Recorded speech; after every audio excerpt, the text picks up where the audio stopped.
Buenas tardes. El día de rápidamente un paper de RSNA, particularmente de la revista Imágenes Oncológicas. El título del paper es digamos, una puesta al día de lo que hay actualmente en cuanto a nanotecnología para la obtención de imágenes en cáncer. El objetivo es evaluar avances y desafíos y las oportunidades clínicas que hay, tanto para el paciente, las especialidades que acompañan a nuestra especialidad de radiólogos, y es un estudio publicado el 28 de mayo del presente año. Bueno, en términos generales, hablando de la nanotecnología o las nanopartículas particularmente, digamos, son algunas sustancias que se han venido desarrollando y que tienen particularmente el potencial de mejorar el diagnóstico y la terapéutica del cáncer. Es decir, el desarrollo de nanopartículas no solamente nos va a servir para hacer diagnósticos, sino que también nos va a servir dentro de la terapéutica y establecer adecuadamente los diferentes tipos de tratamiento que se van a hacer con los pacientes. Actualmente hay un desarrollo, digamos, no mínimo, pero sí un poco de desarrollo de nanopartículas para el diagnóstico a través de las imágenes. Es decir, ha habido un gran desarrollo y un auge importante en el desarrollo de nanopartículas, pero particularmente como coadyuvantes para la terapéutica de los pacientes oncológicos. Es una posibilidad de viabilidad en cuanto al desarrollo, ya que los costos que se presentan, si bien es cierto, estamos en estudios preclínicos, hay una gran cantidad de dinero invertido, pero lo que se espera es que a futuro los ensayos preclínicos que se están haciendo se hagan no solamente a nivel de laboratorio, sino que se hagan estudios a nivel poblacional, con el desarrollo de las nanopartículas, no solamente la terapéutica, sino sobre todo en el desarrollo, en el diagnóstico de las patologías.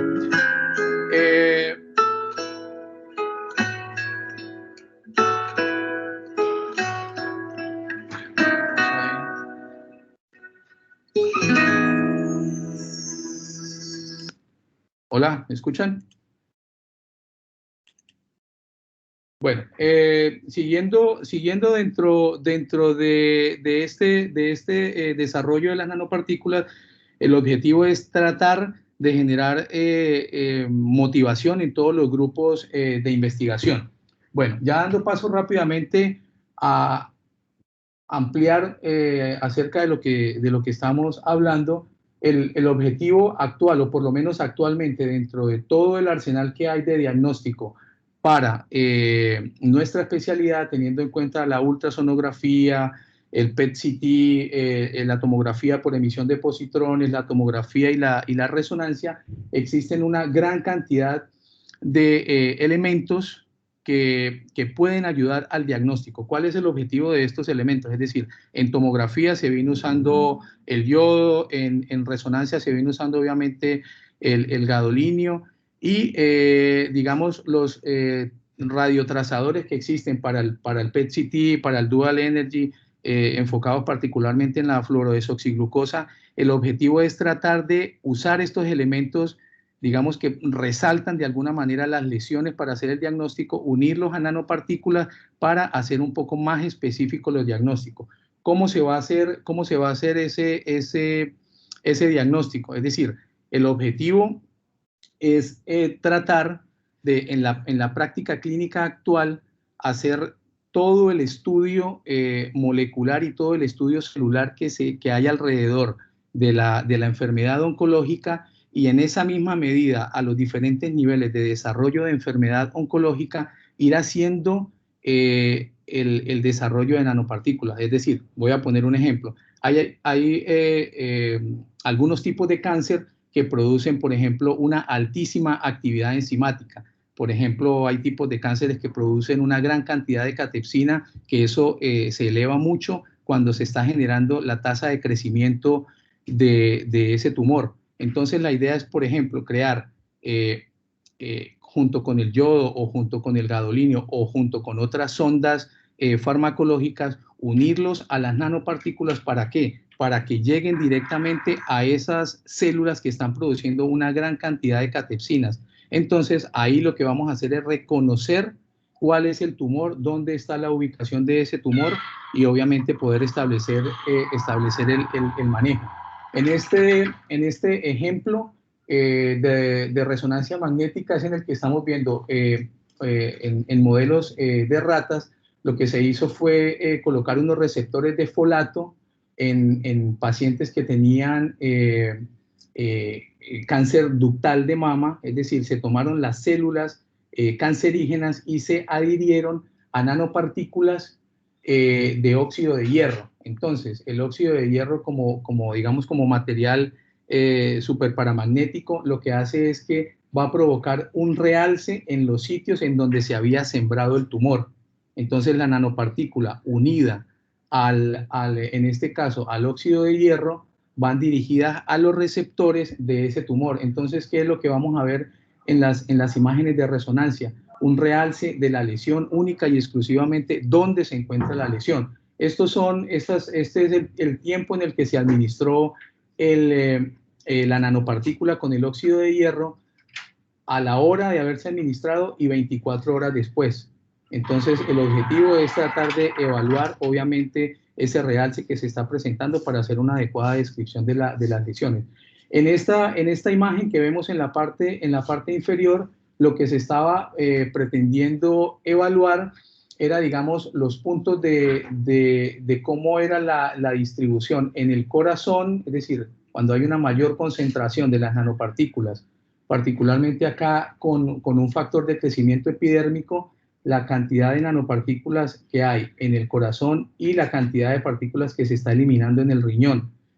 Entonces, ¿cuál es el objetivo? Obviamente, dentro de las características de estas nanopartículas debe haber algunas características especiales en cuanto a la eliminación y toxicidad de las mismas, pero al mismo tiempo lo que nos va a mostrar es los sitios donde va a haber una mayor concentración después de que se haga la distribución y la eliminación, cuáles son los sitios donde va a quedar mayoritariamente distribuida esa sonda química junto con la nanopartícula para poder hacer la apropiada descripción. Dentro de las intervenciones que se vienen haciendo contra el cáncer guiado a través de las imágenes, también hay que tener en cuenta, digamos, las resecciones tumorales que se hacen y la capacidad que tienen las nanopartículas para las resecciones tumorales. Es así como en algunos casos se usan nanopartículas de oro que vienen unidas, digamos, a través de unas coenzimas específicas que permiten diferenciar la actividad inflamatoria de la actividad tumoral. Es decir, la nanopartícula se une, en este caso, a partículas de oro. ¿Para qué? Para que se vayan a unir directamente a los receptores donde hay una mayor actividad o, por ejemplo, actividad metabólica del tumor, para que se adhiera a esa zona y poder ubicar la localización. Entonces, digamos, esta es otra forma de usar las nanopartículas. ¿Por qué? Porque es importante diferenciar dónde son las zonas donde hay un tumor y dónde son las zonas donde hay una mayor actividad metabólica. Por ejemplo, puede haber un proceso inflamatorio que en algunos casos puede confundir de que sea una metástasis o de que sean áreas de actividad tumoral, pero con el uso de las nanopartículas la idea es tratar de diferenciar una de otra. En ese mismo sentido, se van haciendo, digamos, el mapeo de todas estas lesiones. Es así como a través de unas sustancias que están aprobadas por la FDA, que es el verde de indocianina y el azul de metileno, cuando se unen a las nanopartículas y se inocula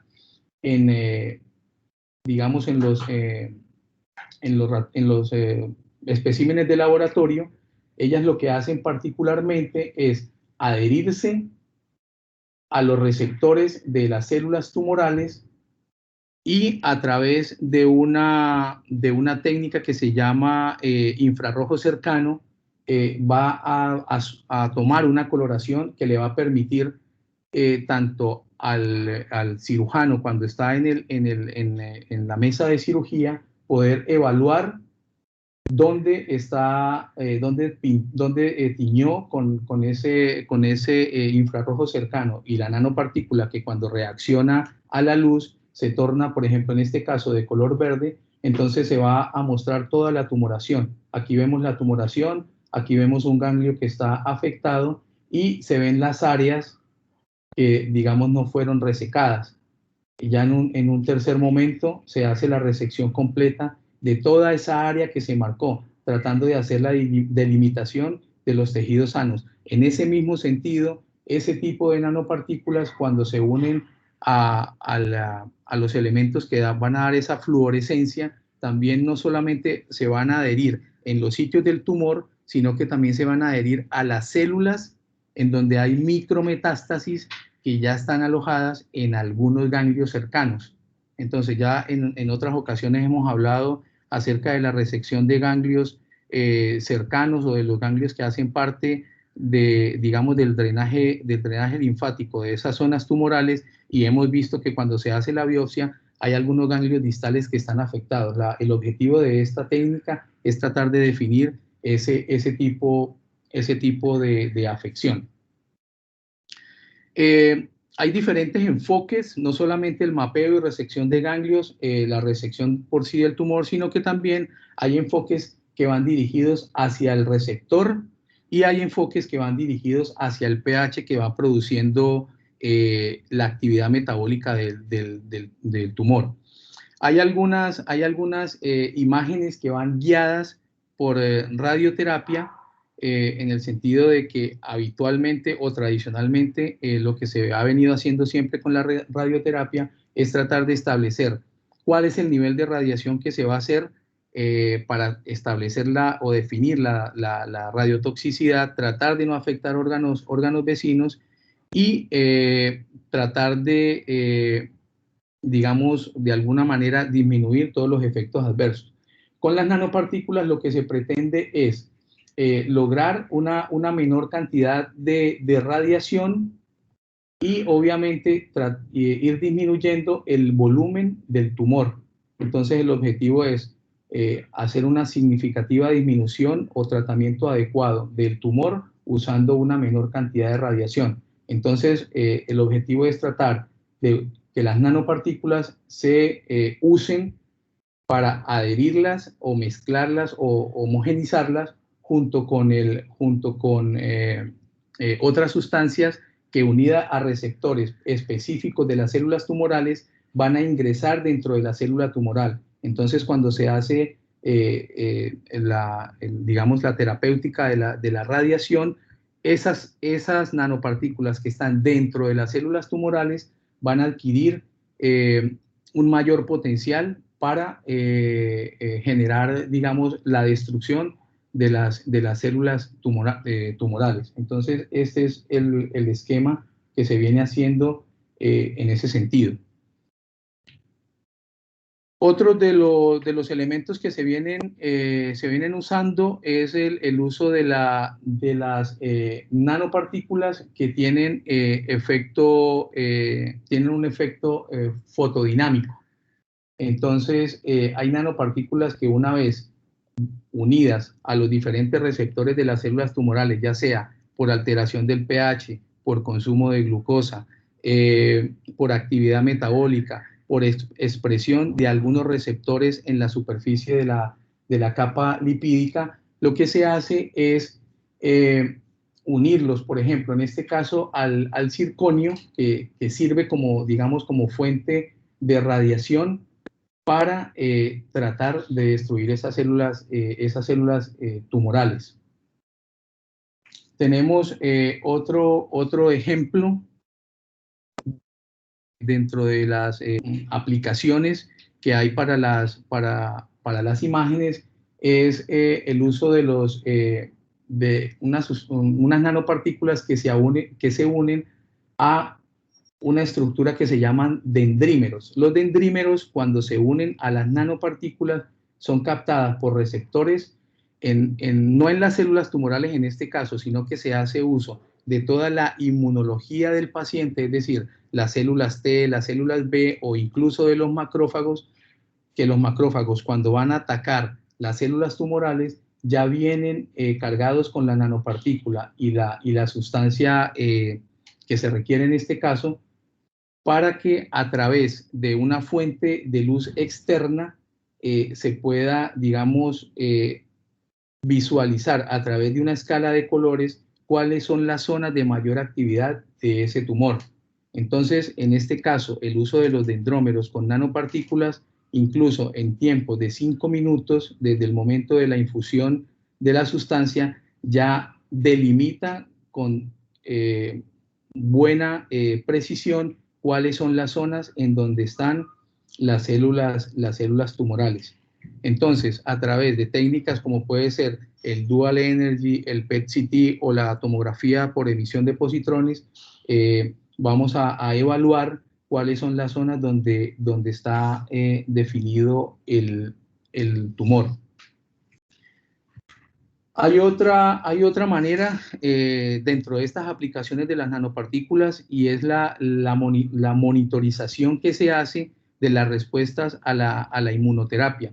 Es decir, dentro del uso de todo el arsenal que tienen los oncólogos para la quimioterapia o incluso para la inmunoterapia que se hace con otros elementos, se pueden hacer uso de las nanopartículas unidas a esos medicamentos o incluso a las células dendríticas con el objetivo de que se adhieran al tumor, y esa es la manera como, por ejemplo, a través del óxido de hierro que puede unirse al medicamento, hacer un rastreo de la tumoración y hacer una localización exacta.